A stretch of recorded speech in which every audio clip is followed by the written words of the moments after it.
Amy Adams, what are you doing here? Yeah, welcome. We're going to be covering The Mandalorian Chapter 7, The Reckoning, sure enough, later. But we got some very exciting news slash rumors slash We we're got gonna talk about rumors. I believe these rumors big time. Here, you know what's crazy to me, Mac, is that I know more about Star Wars Starfighter than I do about The Mandalorian and Grogu, even after the teaser. That's so true. I mean, in terms of the plot, for sure. Because like that is kind of the information in question. We've got the rumor and everything that Amy Adams has been cast as a Jedi character in Star Wars Starfighter. And that's kind of telling us a lot about what the main premise of the movie may end up being. Yeah, so again, this is a rumor, but I think this is pretty spot on. It goes with what was originally reported the plot of the movie to be, but Amy Adams is reportedly, playing the mother of the child, Flynn Gray's character, and has tasked Ryan Gosling's character to get him to safety. Yeah. Now, that safety, a lot of people are speculating, is Rey's new Jedi Order. Mm-hmm. I love this idea. Now, is this a little bit lone wolf and cub again? Yes, but I think with a twist a little bit with like the lone wolf being a Han Solo type instead of a bounty hunter samurai type. I think that does change the story. But I think the implications of Amy Adams being a Jedi is huge, because I think that would suggest she is not a Jedi who was trained by Rey, but instead a Jedi trained by Luke. And that means there's more Jedi out there who survived Kylo Ren's purge. And I like that. I like that for several reasons. Number one, I think that makes it like, okay, Luke wasn't a total failure. You know what I mean? Like, not all of his Jedi died. Maybe they were scattered across the galaxy. They just kind of laid low. Just knowing Amy Adams' age, I think she was trained by Luke Skywalker. Yeah. Now, she's got red hair, Mac. You know what people are going to start to speculate if Amy Adams is a Jedi with red hair. Mara Jade? Is that what we're getting at? Yeah. I think you can't not speculate on that, because I think that most people are just naturally going to question that until we get like a different character name or something like that. Like, no, that's not Mara Jade, until that confirmation comes. But you got to ask the question, if she's Mara Jade, who's that kid? Yeah. Are you implying it could be another Skywalker spawn? Yes. Luke Skywalker's son. Yeah, it's really interesting. I don't think the new canon will ever have Mara Jade in it. Especially a character by that name with red hair and stuff like that. I'm almost like Amy Adams being a redhead and being kind of rumored to cast for this. I'm almost positive it's not going to be the character of Mara Jade. Yeah. I've tried a different pronunciation. Feel like Mara Jade. Time. No. Mara Jade has that more like firebrand type feel, and Amy Adams is a much more she's usually playing fairly reserved characters and stuff like that. I just watched Enchanted the other day with my daughter, and I can't get that whole performance out of my head of Amy Adams. It just doesn't match with Mara Jade. Now, she's, she's an actress. She can play different parts, and maybe it's, she'd blow us away as Mara Jade, and oh my gosh, she's Mara Jade. But also, like, I feel like, now, of course, the canon age of Luke Skywalker is much different than Mark Hamill's actual age. Like, he was like 54 in The Last Jedi. Was he actually 54? No. He was in his 60s. Amy Adams. Hard 54 for The Last Jedi. Well, you know, people, once they get like past 45 in Star Wars, except with the exception of Bo-Katan, they age rapidly. Yeah, I think Mandalorians are excluded from that law of the galaxy, but they age backwards. They get younger looking. Yeah. But no, I don't know. But it seems like even then, like Luke and her, I don't know if they really go together, but like we can try, I guess. Yeah, I mean, so the questions that I immediately had come to mind when, the information of Amy Adams as a Jedi, mother of a child who has to get to safety for some reason. It makes me wonder what's the threat that makes it's so important that the kid gets to safety, right? Is it people hunting force-sensitive children to try to do kind of the Inquisitor thing again, like kind of make a new like Sith Order or something? Is it right? I also thought, like, could it be that Rey kept some of the old regulations against attachments and relationships and stuff in place in the new Jedi Academy, and Amy Adams broke those rules, and maybe the kid's under threat because the Jedi are looking for him. No, and which would make Ryan Gosling's kind of scoundrel character make a little more sense. Why he's the one, in care of this kid, but. No, you ask a very interesting question. Like, okay, so if Amy Adams is a Jedi, why can't she get her son to Rey? Yeah. So what's blocking her from doing it? I almost think there's like a secretive layer to it. I almost think it has to be because she's like trying to keep it quiet for one reason or the other. Or she's like drawing them off in one direction while they go in another direction. I don't know. Or maybe she dies.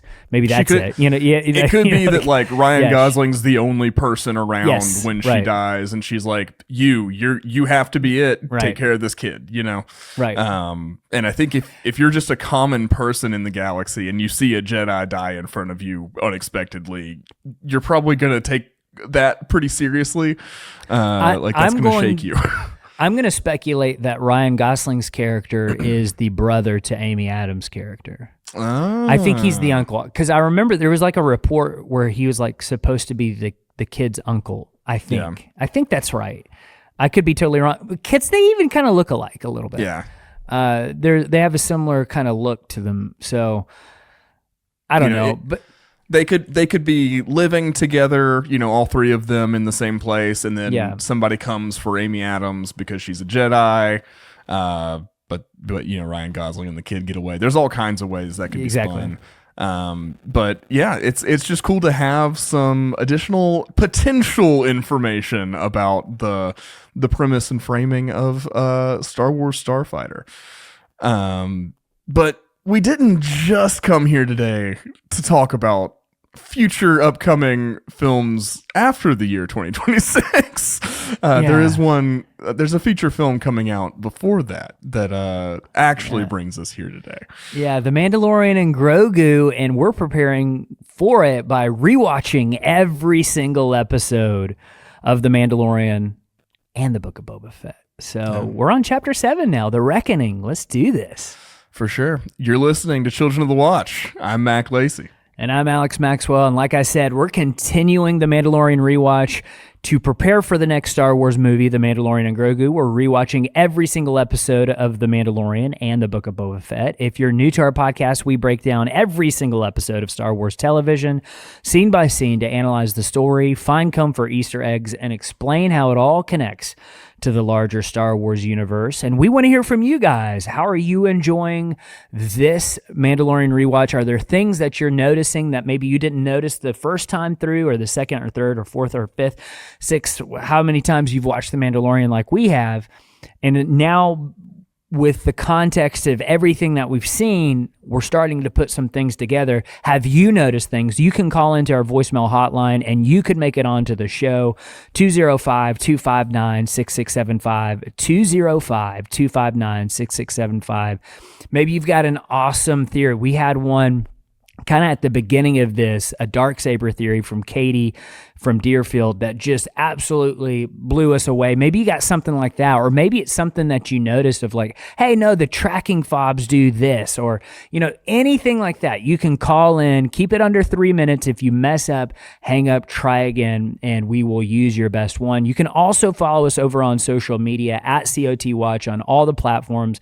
We're really trying to make a big push on TikTok and Instagram. So go follow us over there at COT Watch. And then also we're on YouTube. Yeah. And we want to make a big splash on YouTube. We're trying to build our audience over there. It doesn't really match our audio audience. So if you listen, maybe go over there and give us a like and subscribe and just check us out over there. That would be a huge help to us. But we actually got a voicemail right now that we're going to get to. Are you ready to do this? Let's do a voicemail. Let's do it. Hey, this is Noah from Mass. Just calling after I've gotten through your guys' teaser trailer podcast, and I gotta say, you guys got me real excited for the movie. I was already excited, but now you guys are ramping it up a notch. Can't wait for the new movie to come out. One thing that I was laughing at is I was laughing that Alex pointed out that people would be mad if Moff Gideon was the villain.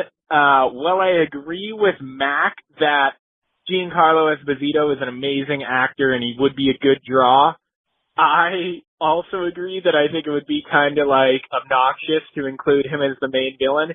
I feel like at this point it wouldn't even be something that angered fans or maybe anger me specifically, but it would totally take me out of the movie. I feel like I'd be we're doing this again. I just did this for 3 seasons in a row.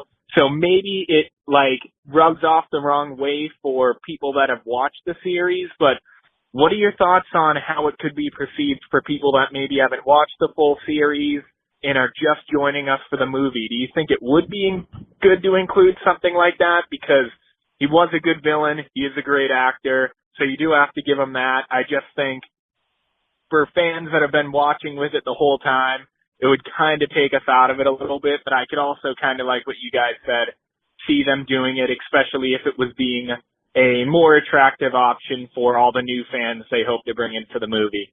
Just wanted to get your thoughts, but keep the watch. Hey, this is Noah from Mass. All right. Thank you, Noah. What do you think about that, Mac? I think, we kind of hashed this out on our breakdown of the teaser. Yeah. I don't think either of us want that to happen. No, I think it would feel very much like a fourth Death Star attempt in a film. It's not what I want. We were just saying, prepare yourself. I think maybe prepare yourself, though, because I think what they're going to try to do with The Mandalorian and Grogu is encapsulate all of the elements of The Mandalorian kind of into one small package that gets more people even invested in the Star Wars television ecosystem and all of that. And while I don't necessarily I love Giancarlo Esposito's performance as Gideon. I like Gideon as a villain. I think he's great in the series and stuff. I don't necessarily view him as something essential to what makes the Mandalorian, No. So I think it'd be much better to just tell a solid, fresh, new story. Give us a new villain, or maybe, a lesser used character and elevate them to a prime film villain spot. Like Embo? Like Embo is kind of who I was thinking about. Yeah. Do something like that. Yeah. Give the audiences just a fresh, fun viewing experience, and they'll, go back to watch the show. That's going to happen. I don't think you have to also have Gideon in there to get them to want to check out the show. No, I totally agree with you. And yeah, like I said, I don't think either of us actually want that. It's just the pattern that is we're seeing with The Mandalorian is they're bringing back a lot of things that went away, like the Razor Crest. It's back. They rebuilt it. the Darksaber thing is gone for right now. They're back to doing kind of a season 1 sort of style. Everything just feels like they're going back instead of forward. And that was, I think that criticism bled its way into the discourse around this teaser. A lot of people, Mac, were not super impressed by this Mandalorian and Grogu teaser. Now, we were, because we've got green tinted glasses on because we love the Mandalorian so much, right? Of course. Literally our podcast is named after it. And so it's huge to us. It's so important to us.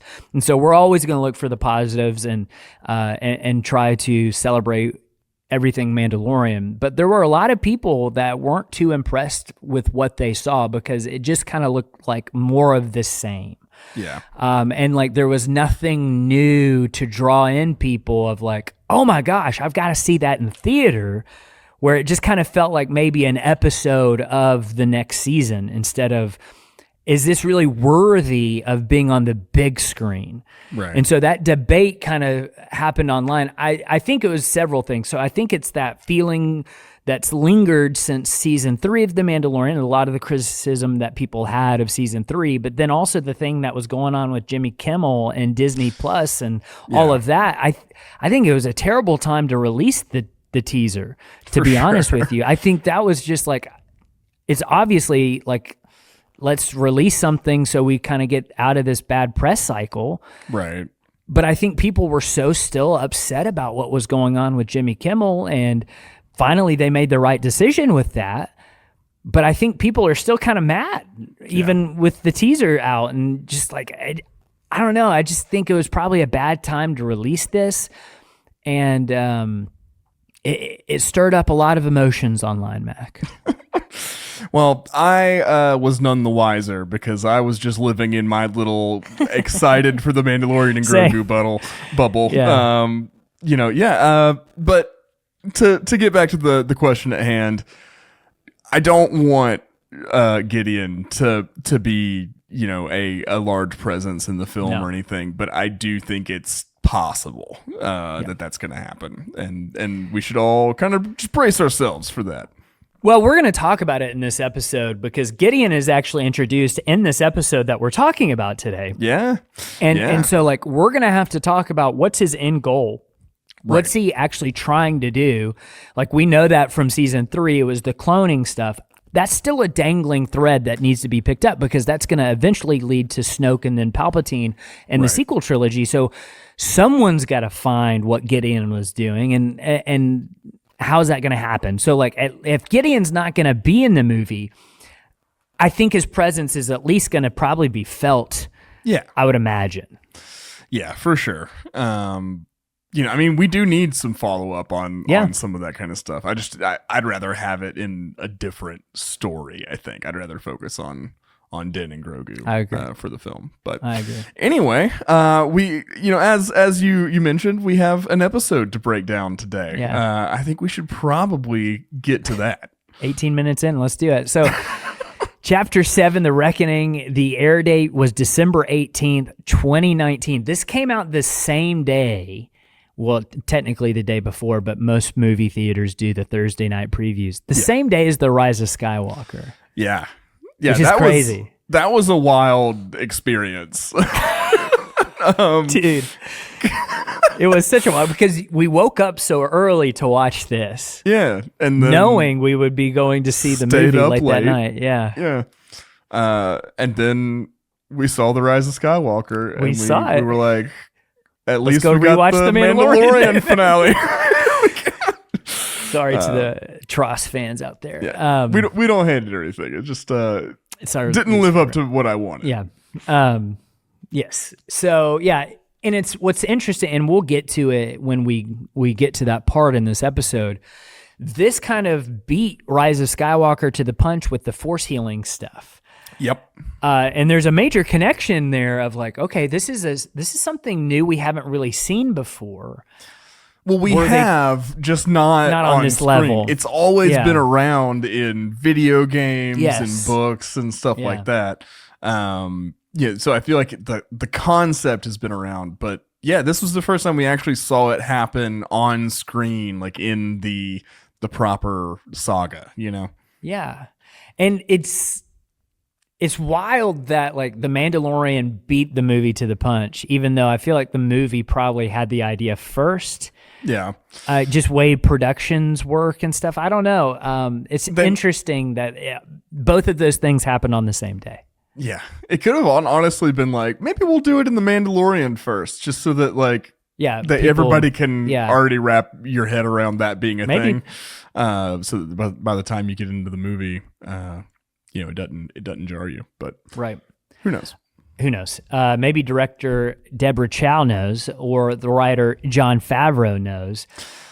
So I do want to say, dialogue wise, this is some of Jon Favreau's best work in this script. There are some, and I don't mean in terms of like what would win the Emmy or the Oscar, but in terms of just wild, memorable lines that get stuck in my head. Like, can I offer you a libation to celebrate the like completion of our shared narrative or whatever he says? Jon Favreau really likes that theatrical language. Yeah. I mean, he uses it with Grief, with the client. They both talk like they're in some sort of Shakespearean play all the time. It's good. It's good. I like it. Yeah. All right, so let's jump into it. On the Razor Crest, the Mandalorian Din Djarin gets a hologram from Grief Karga. Grief basically tells him, the client's taken over my city, business is dead, we can't get close to him. Here's the deal. Bring the kid back as bait, we take the client out, and you get to keep the kid. Oh, and I'll clear your name with the guild because... And then he like throws out the man of honor thing. Landed on real thick, like really trying to put the hooks in, and immediately that kind of puts us on edge, right? Yes, I don't trust him. Grief in this episode, it surprised me on this rewatch because after seeing season 2 and season 3, he's such a friend in my mind that what he's doing in this episode, it took me by surprise again, like I was watching it for the first time. Like it almost was a bigger twist for me this go around, just because of what we know the person we know he grows to be. And I think too, like, if you remember back, I don't think we actually trusted Grief until season 2, episode 4, The Siege. Like, that's when we're like, okay, I think he's actually on their side now. Like, even throughout this episode and next week's episode, we're always kind of on edge with Grief of like, is he going to double cross us? You know, and I think we're supposed to feel that way with him. Yeah, for sure. It was just like that. It was even elevated knowing the post character growth Grief, I guess. Right. Yes, absolutely. Yeah, so Din looks at the sleeping kid, and you can tell he's torn, but he sets course for Sorgan, and that's where Cara Dune is. When he finds her, she's in the middle of a fight, tied by this laser tether to a Zabrak who's bigger and stronger, but she just totally takes him down. This sort of fight is kind of cool, I'm not going to lie. I kind of It's like a strap match in WWE or whatever, or like the belt buckle thing, like a dog collar match. I think they call it. Yeah, where they've got like a big leather strap between them. Yeah, it is exactly that. Yeah. So after the fight, Mando shows up with the kid and asks if she wants in. At first, she says no. She's laying low because of the bounty on her head. But once Din mentions that they'd be up against an ex-Imperial warlord, she's all in. She's sold because like that's really what she wants to do. That's what she's known for doing, and she doesn't like, I don't think, laying low on Sorgan. No, it's clear that like she's never left the fight. The war never ended for her. Like she's never been able to find her place in the galaxy after the rebellion and everything. So I think like this represents an opportunity for her to pick that fight back up, you know? Yeah. So that's the thing that gets her on board. Yeah. So on the way back, Kara asks if Greef knows she's coming, and Din admits that he hasn't mentioned it, but she brushes it off as Greef's problem. While gearing up, she asks if he even trusts Greef, and Mando's honest. Not really, but he can't keep running forever. Like, at some point, he's got to stop doing what they're doing, because everywhere they've all been trying to get Grogu. It's all been a problem. He's ready just to take care of it. The guild won't stop until Grogu's gone, so he needs her help. But then, of course, Grogu comes down and decides to, like, he's peeking on them having that conversation. And I don't think I realized this until the rewatch of this, but he's listening to what they're saying, and I think he's trying to steer the ship based on what they were talking about. I don't think he's just being like a toddler and just messing with the controls. I think he actually understood what they were saying and was like trying to attempt something in terms of like, let's not do this, or, you know what I mean? Does that make sense? Like, I think he's aware. As we know, he's more aware than what we realized. Yeah. It seems to me like when I watched it, it just reminded me of like when I was like 3 or 4 and my mom was in choir practice at church and had just brought me, and I was like hanging out just like in the pews while she was up on stage or whatever, and nobody was behind the soundboard. Everybody left the soundboard Of course unattended. you would play with the soundboard. So it's a whole set of sliders, knobs, and dials. Like what isn't attractive about that?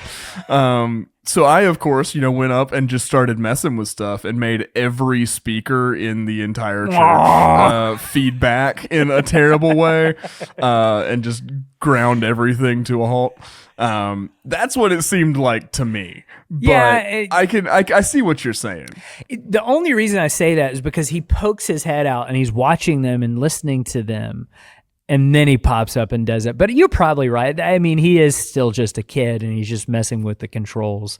And who wouldn't want to try to fly that thing if they had the opportunity? Some delicious levers, knobs, and dials. Don't even get me started on the buttons. Okay, Maybe we should change our podcast to that name. Levers, knobs, and dials. Yes, like oysters, clams, and cockles. Yeah. Yeah. So he sends the ship veering off, and Kara just gives Din a look like, yeah, we're going to need a babysitter. So next, Din and Kara head back to Arvala 7 to see Quill at his moisture farm. Quill takes one look at Grogu and points out that he hasn't grown much. And he actually makes this very interesting observation, Mac. He says he doesn't think the kid was genetically engineered because he looks too evolved, too natural. Now, let's stop on that one real quick, because I think that was like a little seed maybe for us as an audience to start thinking, oh, okay, so they might have thought that he was cloned. Someone thought he was cloned. Just the concept of cloning being thrown into the show at this point in the series. Yeah. Well, it was even earlier. I think Quill in the second episode, he was like, I think he supposed that Grogu could have been from like some cloning vats somewhere. Yeah. And then this is him walking that back. But you're right. They seeded that idea in there, pretty quickly. And I think it's something that when the show was coming out, we were talking about, because of, the background of Pershing and the client, and we, not knowing what's going on there, and there's obviously some Kaminoan experiments. patch. Exactly. So we even at this point, the first time through, as the show was debuting, I think we were talking about, is Grogu maybe a creation of the Empire or something like that. I think this is Quill kind of cluing us in that no, this is just 100% organic baby Yoda. All natural. Yeah. I do remember a theory that I feel like we talked about in our very first breakdowns that we did of this back in 2019, of like, what if he was a clone of actually Yoda? Like, he's literally like a clone of Yoda. I think that was a theory, and you're right. I think this is them saying, no, that's not what this is. He he is his own thing. Yep. Then Quill gets a little jab at Kara, saying she was farm bred in the Cyto Caves of Nora, which I want to know what the Cyto Caves of Nora are. I think that's just like in the South, we'd just like call somebody corn-fed. Like, oh, he's a good old Yes. corn-fed boy. You know what I'm saying? Yeah. It just means like stout, hardy. Usually implies a little husky. Yeah, that's totally what he's saying. So, and this is kind of backtracking a little bit. Why do you think they come to Quill for the babysitter instead of like, say, Pelly from Tatooine? I don't know. I guess Din didn't have. I mean, maybe Din didn't trust Pelly yet, but Pelly would have been a way better babysitter. Yeah, I think like Quill's more of your like mechanic guy. Mechanic / like spiritual leader. Spiritual mentor, mechanic. Right. He's your grease monkey wise man, kind of. I Like think the uncle from One Tree Hill. Yeah, there you go. I'm not familiar. But Yeah. I was gonna. Some people know what I'm talking about. Yeah, there's some takers out there. I don't want to be anything other than what I've been trying to be lately.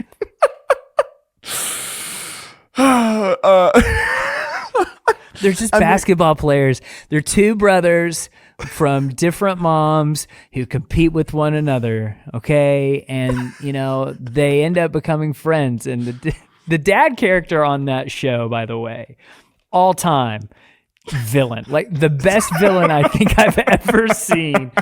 Incredible performance by that man. Oh man, what a guy. I think his name is Dan in the show. Dan. All right, shout out Dan from One Tree Hill. All right. Anyway, back to the Cyto Caves of Nora. I just like it because it's one of those funny like Star Wars one-liners, but it casually drops this like cool bit of world building, and that's what I feel like Star Wars does that better than anybody, right? Like I think back to the original Star Wars and just the casual drop of, oh, we fought in the Clone Wars. Like, what is that? like, oh, what? Like, what? I want to know more about that. Exactly. It's the idea of like this lived-in world with its own history and all these a vast variety of locales and everything. Yeah. Maybe we'll see the Cyto Caves of Nora one day. I'm sure we will. Din introduces Kara properly, explaining she used to be a rebel shock trooper. Quill, on the other hand, says that he served on the other side, not as a soldier, but as an indentured worker until he managed to pay off his debts and free himself. And you really get this sense of Quill's philosophy here. Everything he says comes back to freedom, patience, and earning your place. Like he says this later in the episode, like, working with your hands. Like he is very down to earth. And I think the implication is that he might have worked on Cloud City.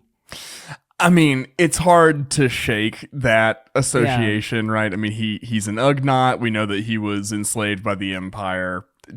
The only other place we've actually seen that, on screen is Bespin. Right. So I imagine he was, it may not have been exactly on Cloud City, could have been somewhere else, but doing that kind of thing, he's just in some shop in an industrial facility somewhere slaving away for 20 hours a day or whatever. Right Yeah, then comes IG-11, totally reprogrammed, carrying a tray of tea, and immediately Kara and Din whip out their blasters because the last time IG-11 tried to kill Grogu, but Quill calms them down, and he explains how he salvaged the droid from the old encampment and claimed it under the charter of the New Republic. But here's the cool part. IG-11 basically had to relearn everything from scratch, and we get this like montage of it, and it's really, honestly, I enjoy this montage a lot. I do too. I think my first time through, I had some issues with it. I'm like, I think you really just wanted to do some stop motion and have this cute little sequence and stuff. Yeah. And like, it is cute. It's great. But like, what does this really, the more I thought about it though, it's like, if you have a thinking machine, it would have to get calibrated. It would have to calibrate itself. It'd have to understand, the relationship between inputs and outputs and how to turn those into accomplished intentions. Right. And I really enjoy just like it's a beautiful little moment. I can listen to Quill talk about stuff all day. I love he's just got such a calming presence and voice. From Nick Nolte. And you wouldn't expect that, but like, I feel like he killed this role. Yeah, absolutely. Oh, and I mean, he's one of the best parts of season 1, I think. Oh yeah, for sure. And did his so presence much still lingers with the Mandalorian, I feel like. Yeah, I think through season 3, we were talking still about how much we missed Quill. Spoiler alert. But yeah, I love this sequence. I love just this small moment it shows Quill's intention with everything he does and his understanding of just beings and how they grow, even if they're mechanical and all that kind of stuff. It's he's a great character. He is. Yeah, so Quill describes teaching him step by step with patience and affirmation, and over time the droids developed an entirely new personality and became useful again, and it's kind of this nature versus nurture argument, I think, happening in the show, but with a droid, which I think is super fun, but and so Star Wars. Yeah, and it's also very pertinent to things at hand, right? Yeah. Because Din is a Mandalorian, the ancestral enemy of the Jedi. Yes. Programmed to walk this code and everything, and then one day his entire world's turned upside down. Right. And it's it's can he learn to kind of overcome his origins and what he is expected to do and everything to take care of this kid and to rise to that occasion. And there's all kinds of those, like that theme is just so prevalent in the show. And I think this is one of the more like succinct and poignant places that it's explored. Yeah. It's good, but the problem is Din doesn't buy it. Yeah. He's not there yet. He wants droid racist. Yeah, he is. He's got some droidism in him for sure. He wants Quill's help, but not IG-11's. And Quill refuses to go back into anyone's service. After all, he fought his whole life to be free, but he will help to protect Grogu from Imperial hands. He even offers to make IG-11 the kid's nanny, which Mando instantly shuts down. Like, absolutely not. We're not doing that. Because, of course, he doesn't want the assassin droid anywhere near Grogu because of his own experiences with droids as a kid. So Quill pushes back, saying droids aren't inherently good or bad. They just reflect the intent of the people who program them. So trust me. If you trust me, you can trust IG-11. Yeah. Eventually, Quill convinces Din that IG-11 should come along, and he makes it clear he's not doing this for money. He's doing it because he wants to see the old ways of Imperial rule gone forever. Oh, and he insists on bringing the blurgs too, because what's a rescue mission without some giant space lizards? Yeah, I mean, I just love it. I do too. It's like I have spoken, and that's it. They're coming. That's it. That's what we're doing. They're getting loaded up. That's right. So yeah, now we've got the blurgs packed onto the Razor Crest cargo hold, which I'm sure just smells great. Mm-hmm. And while they're traveling, Cara and Din get into an arm wrestling match because, of course. And it's playful at first, kind of flirtatious a little bit, and then Grogu sees Din struggling and thinks Cara is actually hurting him, and next thing you know, he is just straight up force choking her. Yeah. And it's interesting now that I just had this thought. He's seen that before with the nature versus nurture thing. He's seen somebody force choke somebody before, I think. Do you think so? I think so. I don't know. I think maybe on Mount that Tantus. Could just be to me it was maybe just that's how the unbridled urge to protect his dad just manifested, right? Yeah, I totally agree with that, but do you maybe not. Maybe he just naturally knows how to do this, but Yeah, I guess so. I guess it's not that hard to force choke somebody, right? But I mean, to your point, if you're going to go no, down that road, Mac, it's fine. It's fine. You proved me wrong once again. Let's just keep going. Let's move on. Let's just drop it, okay? Let's just drop it and go. Hey, you're my friend, and I'm glad to do this podcast with you. I don't want to be anything other than what I've been trying to be lately. All right. So she's getting force choked. This is really chilling It's this really chilling moment, and you realize how protective and dangerous Grogu can be. Yep. And Din has to quickly stop him because I don't think he realizes at first. He's like, is she choking on her spit? What's happening? Right. You know, because he has no experience with the Force. Yeah. And he has to explain that Kara's a friend, and Quill points out that Grogu is just curious, but Kara is visibly shaken. She's like freaked out. She's like, what is this? It's like, you can say whatever you want, but you weren't feeling its invisible hands around your trachea. Like, yeah, it's easy for you to say. And Grogu gets like a little evil squint going on and stuff when he does it too. At first, he's unsure, but then once he's got it, he kind of leans into it and gives that little evil dark sidey glare. That's interesting. I wonder if that will ever be explored in future projects or in the movie that's coming up of like the dark side and Grogu's struggle with that of like, because it tempts everybody. Is it going to tempt him? And like, your dad's a Mandalorian, you know, it's not like you're being raised in the Jedi temple. I think the dark side may tempt and attempt to lure Grogu in ways that other people may not be vulnerable to. No, I think that's a totally valid explanation or idea, because like my mind immediately goes back to Tar Vizsla of like, that guy had to struggle with the dark side, had to, of course, and we can't get on another Tar Vizsla tangent because we could be here for an hour. We could. But like, we don't know exactly what Jedi Order Tar Vizsla's from, right? We don't know if they're doctrinally the same deal. We don't know if struggling with the dark side looks the same for Tar Vizsla's time as it does for like, you know, what we've seen. But I would venture to say that there's going to be some ideological clash and like some dissonance that is going to have to be dealt with in one way or another. And I think that's the whole dilemma and everything with Luke wanting to train Grogu, and he's probably safer, you know, receiving training from a Jedi and being tempered in that way. But like, also, would that just increase his abilities and make him more dangerous? I mean, this is a time-honored argument in Star Wars. Does he become Kylo Ren in the sequel trilogy? Exactly. So, I don't know, but it's cool.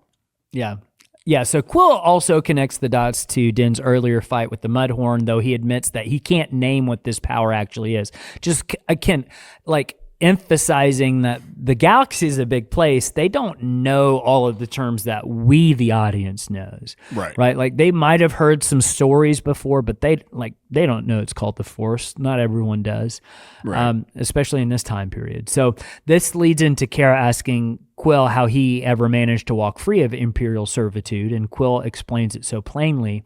He bought his freedom through the work of his hands, the skills he had mastered, and the labor of what he calls 3 human lifetimes. Basically, he paid his debt in full, and he reminds her not to underestimate him.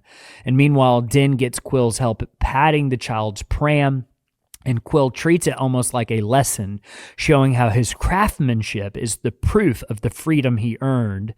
And while Quill works, Din and Kara talk about Navarro, and Kara admits that she's never been, but she knows the New Republic lost a lot of troops there.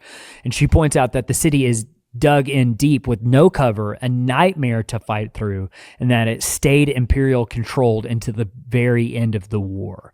So like, Navarro's not a pro-Republic place, pro-Alliance place even, and it's never really been that way until, I guess, Grief takes over later. But Din then reveals The client is a former Imperial officer and that he once took out an Imperial safe house himself, which to him means that there are probably more ex-Imperial forces still holed up on Navarro. And of course, Din still doesn't trust IG-11, no matter what Quill says, and makes it clear he won't leave Grogu in the droid's care. So the Razor Crest lands out in this remote stretch of Navarro. We're back to Navarro at this point, far away from town.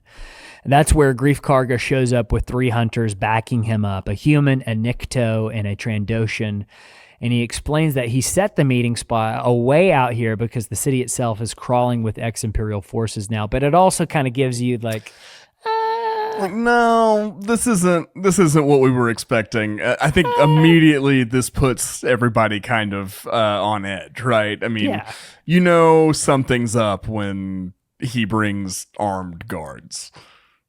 Yeah, you would imagine. Yeah, because like previously, Mando and Greef were just meeting in a cantina booth somewhere, just themselves. Right. You know, like they were on those terms. And so this is the situation has certainly changed. It has changed. So Din, Cara, and Quill all ride out in blurgs while IG-11 stays back with the ship. And right away, Greef suggests Cara should hang behind to protect the Razor Crest, throwing his little jab about Jawa scavenging in the lava fields. But Din shuts that down and insists that she's coming with them. Greef lets it go, but tells Cara to cover up her rebel tattoo because that kind of identifies her as a shock trooper. And then he does this funny little bit where he asks to hold Grogu, and he finds him cute. And then he shifts back to business. So this might be the melting of Greef's heart here of like, once he actually holds Grogu, it's like, oh. I mean, we can't do this. Yeah, he even says to Din, he's like, oh, I see why, you know, I see what all the fuss is about now. Yeah. I do think it's certainly the seeds of, you know, his heart opening up. I don't think you get what happens at you know the next night if this doesn't happen.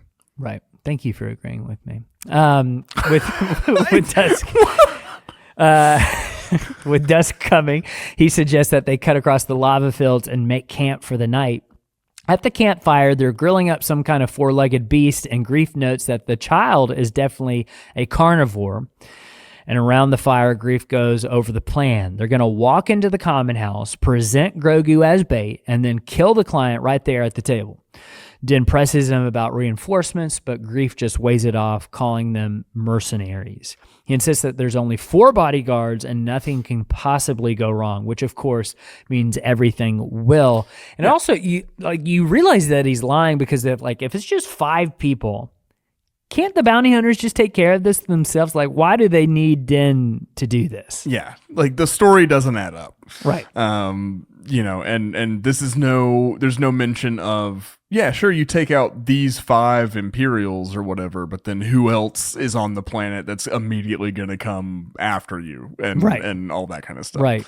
And it turns out that what the actual issue ends up being, they could never have foreseen anyway. So. Right. Yeah. Yeah, and then right on cue, pterodactyls just swoop down from the sky. Just straight up pterodactyls. Yeah, they're just pterodactyls. They're called reptivian swoops, but actually they're just pterodactyls. Oh, you mean reptilian flying creatures like pterodactyls? Yes, pterodactyls. Yeah. Pterodactyls, by the way, my least favorite dinosaur. Not dinosaurs. Okay. Not technically dinosaurs. Alex just quit the podcast. What are they, Mac? I don't know, but they're not dinosaurs. Okay. They're dinosaurs. I think they're flying reptiles. I think they're giant flying reptiles. I don't like the way they look, okay? Like, there's something very Tim Burton about them that I don't like. Or, you know, it's like if Tim Burton designed a bird, it's a pterodactyl. So you're just hating on them because they look busted? I don't like it. Like, they're long beaks and then they're long back head. Ugh. The back head, I mean, I don't know what you call that. It's like a unicorn horn going the wrong way. Ugh. A reverse rhino. I don't like it. Yeah. I don't like these things. Anyway, suddenly the whole camp is under attack by these vicious pterodactyls, and Din locks Grogu in his pram for safety while everyone opens fire. The creatures grab a blurg and even try to carry off the Trandoshan hunter. Another beast goes after a second blurg and it gets shot down. And what really sucks is like Quill being like, no, I know. no. He So really sad. loves these blurgs. I know, he he cares does. for them. And then Din finally breaks out the flamethrower and drives the rest of them off. It took the flamethrower was only like his like third impulse here, when normally it's his absolute first resort. Why didn't he just get his big blaster out and just vaporize these things? Start disappearing them? I don't know. Like Jawas. But in Grief, Yeah, they're Grief's not. They're not sentient. They don't have families. So-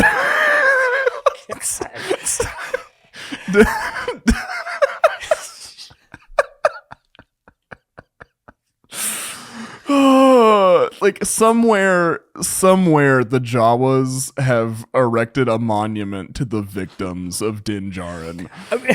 I love to think that the Jawas, like in their mythology, Din is like Satan. The like boogeyman, yeah. Yeah, just the word.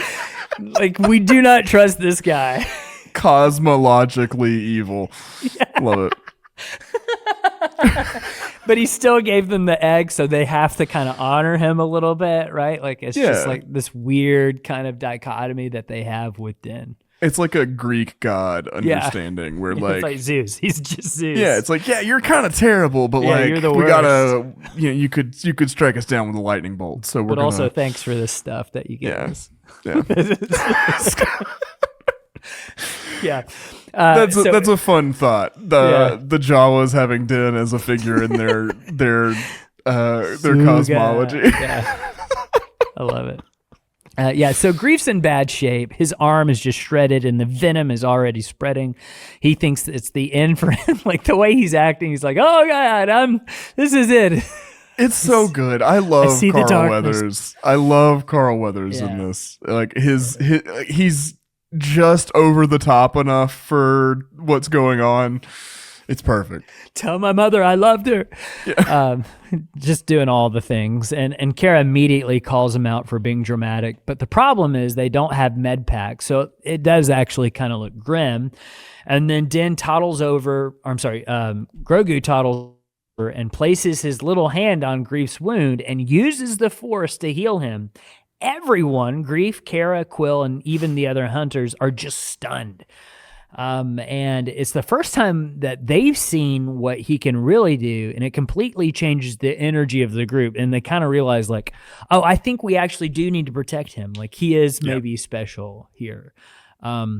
So the next day, the group is back on the move when things suddenly turn. Grief's two remaining hunters pull weapons out and try to ambush Din and Kara.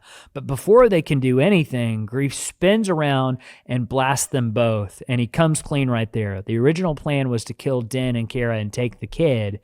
But after the kid saved his life the night before, he says he just couldn't go through with it. Yeah. So, like, he didn't tell the other two guys of, like, let's not do this. Instead, he just killed them. I mean, if that's I think the nature of their relationship, that's all that was needed. Yeah. And then Grief admits the truth. The client is obsessed with Grogu, and if Grief dies, that obsession won't stop. And Kara's ready to call him a liar on the spot, but Quill steps in and convinces her and Din to at least hear him out. And Grief says that they all have the same goal now. Get rid of the client. Like, that's our goal. Like, it's good for you and it's good for me, so let's do it. Right. So that it's like, yeah, go ahead. Grief doesn't have any hunters because they're all after Grogu, right? Like, right, exactly. Because the reward is so good. He can't get any of his hunters to take any other jobs. Kara gets to kill Imperials. That's what's in it for her. And then Din and Grogu are stopped. The relentless pursuit stops. So right, it's a win-win for everybody. Yeah, it makes sense. Yeah, it does. So that's when Din suggests that the wildest part of the plan yet, he actually will turn himself in so he can get close enough to kill the client. And Kara thinks he's out of his mind, but Din insists that's the only way that this is going to work. So they refine the plan. They'll use Grogu's pram as a decoy, but the real Grogu child is being sent back to the Razor Crest with Quill. Kara will go with the Mandalorian and the decoy to keep up the ruse. But before they split, Din tells Quill to activate the ship's ground security protocols the second he gets inside, and Quill, ever steady, promises he'll protect Grogu no matter what, and he reminds Cara to cover her rebel stripes before they head into town. So Quill takes Grogu back to the Razor Crest on the last remaining blurg, while Din, tied up, and the decoy Pram are escorted into town by Greef and Cara. Right at the gate, they run into the 2 scout troopers, one of them being Jason Sudeikis, which is really fun, and the other one is Adam Pally. They're really fun. Yeah. They become the most hateable characters in Star Wars in the next episode. They do, and I kind of wish that they were kind of like Tag and Bink, where they just kind of keep showing up throughout the Mandalorian. Like, I would have loved that, of like this kind of running bit. Yeah, like they get reassigned to the place that they break in for the Believer in the next season. And that'd be great. And then they're assigned on Mandalore. Like, hey, we got this new cool on Gideon's new ship or whatever. Yeah. Just like, I just think that'd be funny. Yeah. They just keep showing up. It'd be a good bit. But so the troopers demand a chain code, and Greef hands them over like a pro. And from there, it's just clear the town is crawling with stormtroopers. It is not just 4, like he said. No. So Greef explains that the Imperials ramped up their presence after Din blew up their safe house, so things are already tense here. And so the trio heads into a cantina where they finally meet the client, who's flanked by our 4 stormtrooper bodyguards inside. There's the 4. May I offer you a libation to celebrate the conclusion of our shared narrative? Mac literally says that to me every time we finish a podcast. Yeah, I offer him a sparkling water, and I say that. Man, I can't wait till Star Wars Celebration, dude. Yeah, we're gonna have so much fun. I'm gonna offer everyone a libation. a libation. As we do karaoke. All right, so Greef announces that he and Cara have brought the Mandalorian and Grogu. The client immediately zeroes in on Mando's Beskar armor, and always a point of interest with him. And in a small touch of Imperial pomp, the client has an RA-7 protocol droid serve Greef a drink for closing the deal, as you said before. Yeah. And then he starts this spiel about the benefits of Imperial rule, talking up safety, prosperity, and trade, and contrasting it with proposed chaos left by the revolution. Just classic Imperial fascist propaganda stuff, you know. Yeah, just from the playbook, just textbook Imperial stuff. Yeah. And so the client asks to see the child.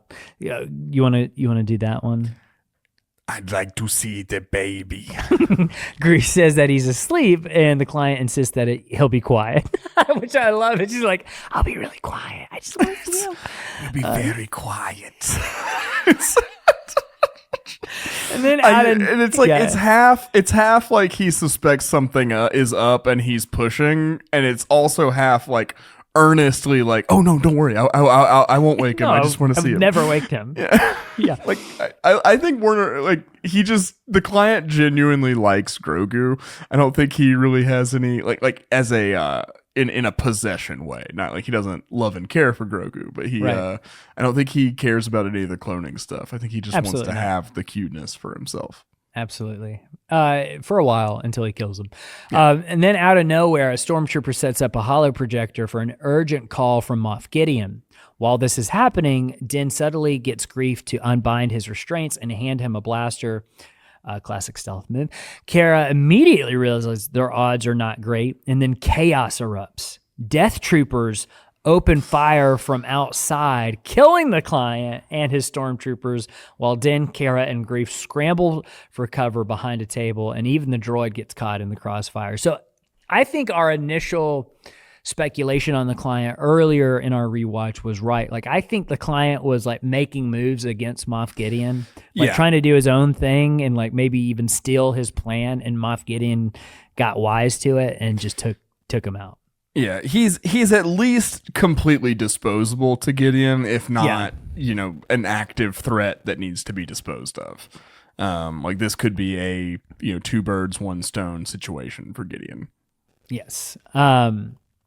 Absolutely. Yeah. So it doesn't end there. The cantina is soon surrounded by a line of death troopers. This is the scariest that they've ever been because they've actually killed somebody. Yeah, we've never seen it before. They've never managed to actually defeat anyone in combat. They're worse than just stormtroopers. Yeah, like they're supposed to be the elite of the elite, and they're. Yeah. I'm like, I'd rather see Death Troopers coming at me Thank if I'm God. a Star Wars protagonist. It's like, great, it's going to be easy. Yeah, we got this. But then an Imperial troop transport drops off a fresh contingent of stormtroopers, and Kara sees the numbers and realizes that they're seriously outmatched. Din tries to warn Quill over the comlink, telling him to flee, but the signal is intercepted by scout troopers who give chase on their speeder bikes. Then Moff Gideon makes his grand entrance, swooping in on an Outland TIE fighter with retractable solar collectors. Yeah. And this concept actually came from The Force Awakens, and they didn't use it, and so they used it here. Like, his TIE fighter is just sweet. It's pretty cool. I mean, it would make total sense. It's like the F-14 of TIE fighters. Like, I bet it could be stored on a ship in a much more, succinct manner, like compact. Like I could see that you could just, if you had like a stack of these TIE fighters, you could just fit them into little slots like the old CD storage towers. Yes. You know what I'm talking about? I know what you're talking about. So. Yeah. I like that. So he steps out of the scene. It's like straight up from a war movie too. Like, he's got a good entrance. Yeah. Oh, he knows what he's doing. Like, he's thinking about how he looks when he's doing anything, because for sure. The as the kids would say, the aura farming is out of hand. They kids would say that. Not the kids from One Tree Hill though. They wouldn't say that. I don't want to be anything other than what I've been trying to be lately. Beautiful. Sorry for busting everybody's eardrums there. Hey, just blew everyone's car speakers out. I'm so sorry. No, I'm not. Let's talk about Imperial warlords. Yeah. How does this work? Is it like fiefdoms, like where like you're just kind of strong enough to take over your little section? Are they working together? Is this a coordinated effort? We know in season 3 of the Shadow Council where they're all kind of talking with each other, but it seems kind of almost like a medieval thing going on here. Feudal. Yeah, the feudal system is kind of what I equate this to. It's like, shoguns having their little territories where they govern it and enforce their rule through their military might. It's like all these Imperials who just had enough people loyal to them personally after the collapse of the Empire to continue, kind of carving out their own little thing. I think there's no rules for how these different warlords have to like work together or not. I think it's the Wild West in terms of that. Like, we know that there is the Shadow Council. There's some people who are at least trying to keep a coordinated, large scale effort going. But Gideon seems to me like he's decided that he's the Emperor. Yeah, it feels that way. He's just doing that. I actually think he's probably pretty directly working for the Emperor in all of this through all the cloning stuff. Okay, so here's what I'm glad you said that. My take on it is that he found stuff in Mount Tantus. Being an ISB agent, he had access to things, or maybe gained access to things, and once the collapse happened, he's like, I always wanted to check out and see what was in here. Yeah. And learned of some of the things that the Emperor was doing, and unwittingly became kind of like a guinea pig for what Palpatine wants to do anyway. Yeah. Because you're right. It almost seems like he's doing his own thing. Like, he wants to set up his own dynasty. He's making clones of himself that can use the Force. Like, Like he seems like he's really trying to make a run of it for himself. Like I don't think he's reporting to. Now he could be being manipulated by Palpatine's forces, or like even some of those droids. Yeah, the ones with Palpatine's face that have all of his. They're like his will and testament droids. They carry out his orders that were like that laid for them upon his death, kind of deal. Yeah. I don't know. I'd like some more answers on that. But I think mostly he seems to be operating on his own. And he would be kind of the highest power in this region of the galaxy. Yeah. Not on paper, but in terms of might. Yeah, it totally feels that way. And he tells Din and the crew that they have something he wants, and they have no idea how valuable it is, of course, it being Grogu. Meanwhile, the scout troopers close in on Quill and the Razor Crest, and Gideon declares that the child will be his in just a few moments. Quill lowers the ramp and on the Razor Crest, but it's too late. The scout troopers have already shot him dead, and in one devastating moment, a scout trooper scoops up Grogu. Everything just pivots here, and the stakes couldn't be higher, and we just kind of linger on Quill's dead body as the episode closes out, and that's where we leave things hanging until next week. And when we were watching it through the first time, we were like, is he gone? Is he gonna pull through? And you'll have to listen to our breakdown next week to find out, because there's no other way to know.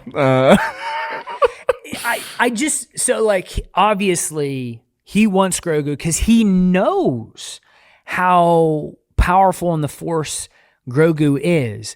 How does he know that? Like I know that Pershing was doing the M count stuff in chapter 3, but like somebody knew that Grogu was super important because of where he was at. Like it seemed like the criminal underworld was selling him off to the Empire, which I think the movie is going to address. I think the movie is going to because if we're dealing with the Hutts and the criminal underworld, like we know now from the teaser, I think it has to be they knew something about Grogu, like they somehow got a hold of Grogu and were willing to sell him off to the Empire.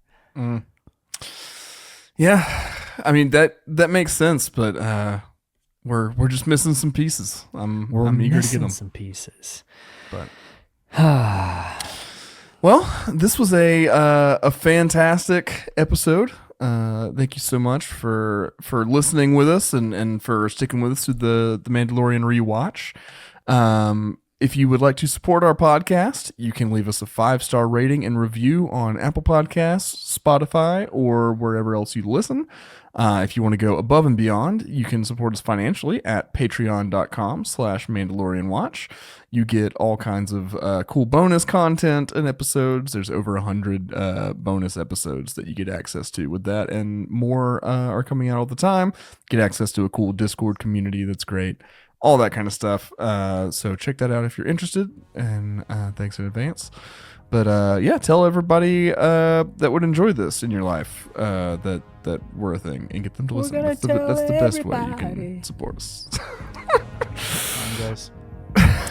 Well, next week we're going to be finishing out season 1. We're going to be rounding out the Mandalorian, the first season of the Mandalorian Rewatch proper. Crazy. So subscribe to us and watch your feeds for that next week. But until then, keep the watch.